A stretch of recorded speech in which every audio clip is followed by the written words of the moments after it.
The underbelly of the tabloid media landscape in New York City was exposed in a Manhattan courtroom on Tuesday. A well-known publisher described what he believed to be an agreement among friends that he made with Donald Trump and his personal attorney, Michael Cohen. David Pecker, the former publisher of the National Enquirer, was questioned by prosecutors for about 3 hours. In his deposition, he stated that the three conspired to stifle unfavorable reports about the candidate during his 2016 campaign. "I think this should be taken off the market because it has the potential to be a very big story," Mr. Pecker said he would advise the former president to do with some pieces. As they attempt to demonstrate that Mr. Trump attempted to stifle a rumor of an alleged affair in order to influence the election, Mr. Pecker's evidence may be crucial. In response to 34 charges of falsifying business documents, Mr. Trump entered a not guilty plea.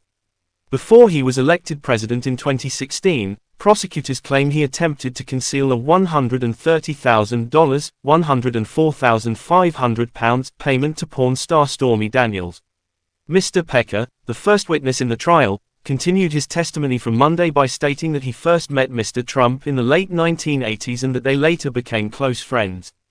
They enjoyed a mutually beneficial relationship in which Mr. Trump gave him access to insider knowledge, including details about the competitors on his reality TV program, The Apprentice.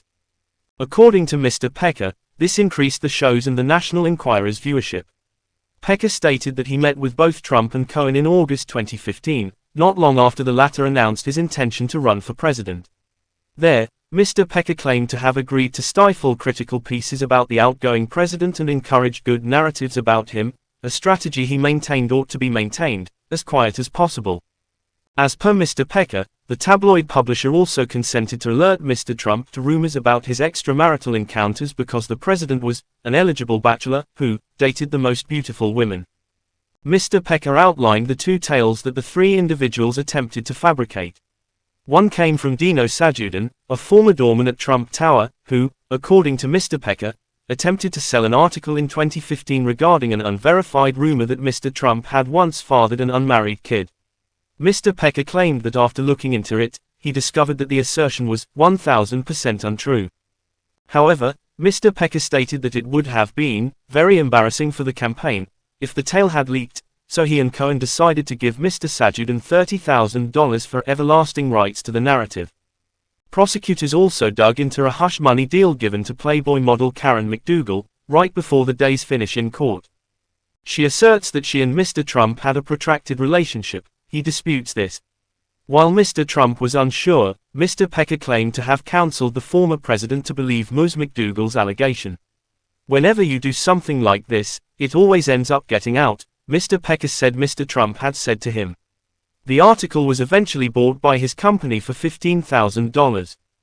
Despite the fact that no charges were filed about any of these payments, the evidence on Tuesday may be able to provide some insight into the circumstances surrounding Ms. Daniels' payment. Former Brooklyn prosecutor Julie Rendelman said it was a wise decision to call the tabloid publisher to the witness early in the trial. He provides the backdrop for how the whole catch-and-kill scheme came to be, the players involved, and the timing as it related to Trump's campaign, she stated. Mr. Pecker's testimony was given following a rough beginning for the former president's legal team on the second day of the hush money trial. Being less credible in court, a hearing to determine whether Mr. Trump's remarks on those connected to the case violated a gag order kicked off the day. Sparks moved swiftly between Todd Blanche, his lead attorney, and Judge Juan Merchan. Mr. Blanche contended that his client had a right to respond to political attacks, following the prosecution's allegation that 10 of his social media posts had breached the injunction. Judge Merchan did not accept that.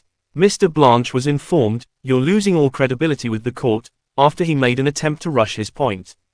The prosecution accuses Trump of willfully disobeying a judge's order to refrain from publicly criticizing witnesses, prosecutors, and court employees. Prosecutor Christopher Conroy informed the court, "He knows about the order, he knows what he's not allowed to do, but he does it anyway."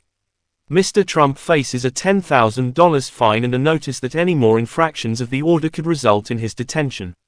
The court stated that he would hold off on judging on the infractions for the time being.